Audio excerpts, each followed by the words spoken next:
পৃথিবীর সবচেয়ে সহজ বিরিয়ানি রেসিপি শেয়ার করব, যা খেতে ছিল অসম্ভব টেস্টি আর ডেলিশিয়াস। এটা তৈরি করা একদম ইজি। প্রথমে বিরিয়ানি মশলা রেডি করে নেব। এই জন্য প্যানে দিয়ে দিচ্ছি 1/3 কাপ ধনে, 1/4 কাপ জিরা, 3 টেবিল চামচ মৌরি, 1 টেবিল চামচ শাহি জিরা, 1 টেবিল চামচ সবুজ এলাচ, 1/2 টেবিল চামচ লবঙ্গ, 1 টেবিল চামচ গোলমরিচ, 1 টুকরা দারুচিনি, 6টা তেজপাতা টুকরো করে দিচ্ছি,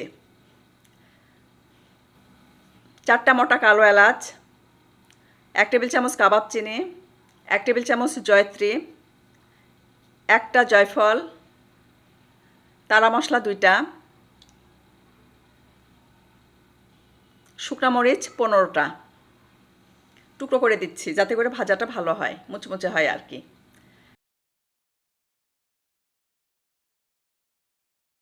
সব কিছু একসাথে হালকা ভেজে নেব। ভাজা হয়ে গেছে, গুঁড়া করে নিয়েছি।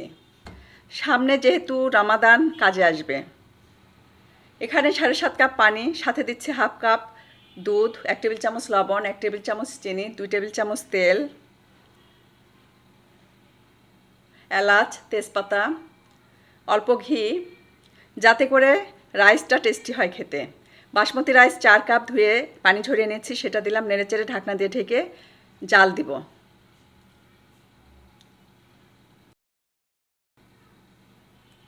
মাঝে আবারও ঢাকনা খুলে নেড়ে দিয়েছি। এ পর্যায়ে দেখতে পাচ্ছেন রাইসটা সিদ্ধ হয়েছে, বাট শক্ত আছে। এরকম রাইসই আমার বিরিয়ানির জন্য একদম পারফেক্ট। আধা কেজি চিংড়ি মাছ, যার ভেতরে রক ফেলে দিয়েছি, গায়ের খোসা ফেলে দিয়েছি, লেজের অংশে কাটা থাকে সেটাও ফেলে দিয়েছি। লেজের অংশে অল্প লেজ রেখেছি যাতে করে দেখতে ভালো লাগে। আর চিকেন রোস্ট পিস আছে 6টা। সাথে দিচ্ছি 1/2 কাপ পেঁয়াজ বাটা, সম পরিমাণে আদা রসুন বাটা 1.5 টেবিল চামচ, স্বাদ মতো লবণ। এখানে কাঠবাদাম, কিশমিশ আর পোস্তদানা অল্প পানি দিয়ে বেটে নিয়েছি, সেটাও দিচ্ছি।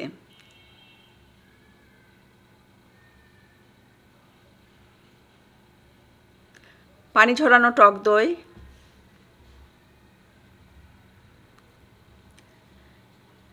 1 টেবিল চামচ বিরিয়ানি মশলার গুঁড়া। এখানে বিরিয়ানি মশলার গুঁড়া ব্যবহারের নিয়মটা বলে দিচ্ছি।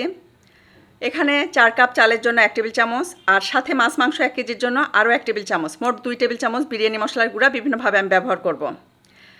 এখন 1 টেবিল চামচ দিয়েছি, পরে আবারও 1/2 টেবিল চামচ বিরিয়ানি মশলার গুঁড়া আমি দিয়ে দেবো।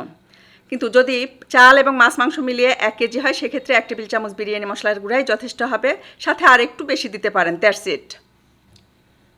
ঢাকনা দিয়ে ঢেকে রেখে দিচ্ছি।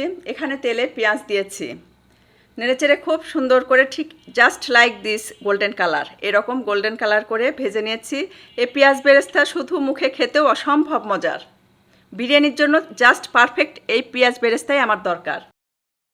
বেরেস্তার গরম তেলটা চিকেনের ভেতর দিয়ে দিয়েছি, ঢাকনা দিয়ে ঢেকে এটাকে জাল দিব। পানি উঠে আসা পর্যন্ত ওয়েট করব। এ পর্যায়ে দেখতেই পাচ্ছেন পানি উঠে এসেছে। দিয়ে দিচ্ছি কাঁচা পাকা মরিচ, আরও 1/2 টেবিল চামচ গরম মশলার গুঁড়া, লেবুর রস,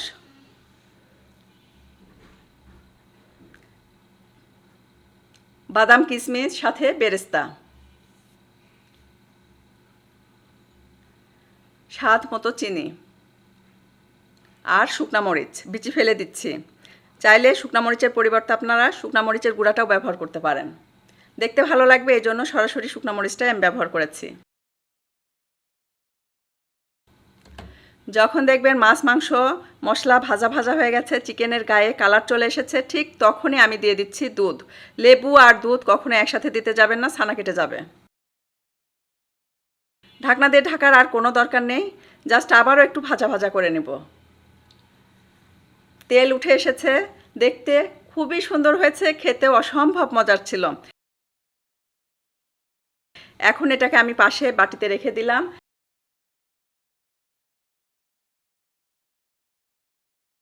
তৈরি করে রাখা রাইসটা দিয়ে দিচ্ছি, সাথে অল্প ফুড কালার দিচ্ছি, অরেঞ্জ কালার। এটা জাস্ট ফর লুকিং গুড, ভালো লাগবে দেখতে। কাজু বাদাম, কাঠবাদাম কুচি, সাথে কিশমিশ, কাঁচা পাকা মরিচ, 1/2 টেবিল চামচ বিরিয়ানি মশলার গুঁড়া, ঘি।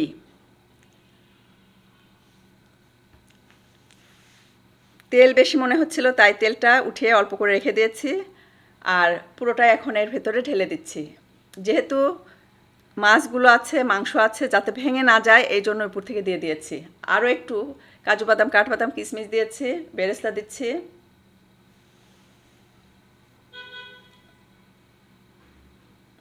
ঢাকনা দিয়ে ঢেকে 5 থেকে 7 মিনিট দমে রেখে দিলে এটা হয়ে যাবে। ঢাকনা খুলে একটু মিশিয়ে নিচ্ছি। ছবি তোলার জন্য ডিম দিয়েছি, আরও ডিম আছে। খোসা ছাড়ানোর টাইম নেই, রাত বাজে 12:30, সবাই ওয়েট করছে খাবে, এই জন্য খুব তাড়াতাড়ি করে আমি এটা কাজটা করছি। আপনারা কিন্তু চাইলে রাইসটাকে 2 লেয়ারেও দিতে পারেন। 1 লেয়ার দেওয়ার পর মাছ মাংস দিলেন, আবারও 1 লেয়ারে রাইস দিয়ে মাছ মাংস দিলেন, এভাবেও করতে পারেন।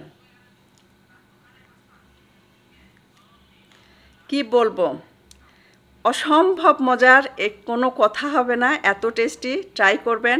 প্রথমে ভেবেছিলাম মাংস এবং মাছ একসাথে করব, কেমন লাগবে খেতে, কিন্তু এটা যখন রেডি হয়ে গেছে, খাওয়া শেষ হয়েছে, আমার ছেলে শুধু একটা কথাই বলেছে, আম্মু যখন আমরা খেতে চাই তখনই যদি করে দাও, তাহলে রেস্টুরেন্ট থেকে আর কখনো এটা অর্ডার করব না, কারণ তোমার এই হাতের এই বিরিয়ানি রেসিপিটা অসম্ভব মজার। এই প্রথম মাছ এবং মাংস একসাথে দিয়ে বিরিয়ানি করেছি, যা অসম্ভব ফ্লেভারফুল এবং tasty. Must try and let me no in comments করে জানান কেমন হয়েছে। আজকে তাহলে খেতে খেতে বিদায় নিচ্ছি। সবাই অনেক বেশি ভালো থাকবেন, আমাদের জন্য দোয়া করবেন। আল্লাহ হাফেজ।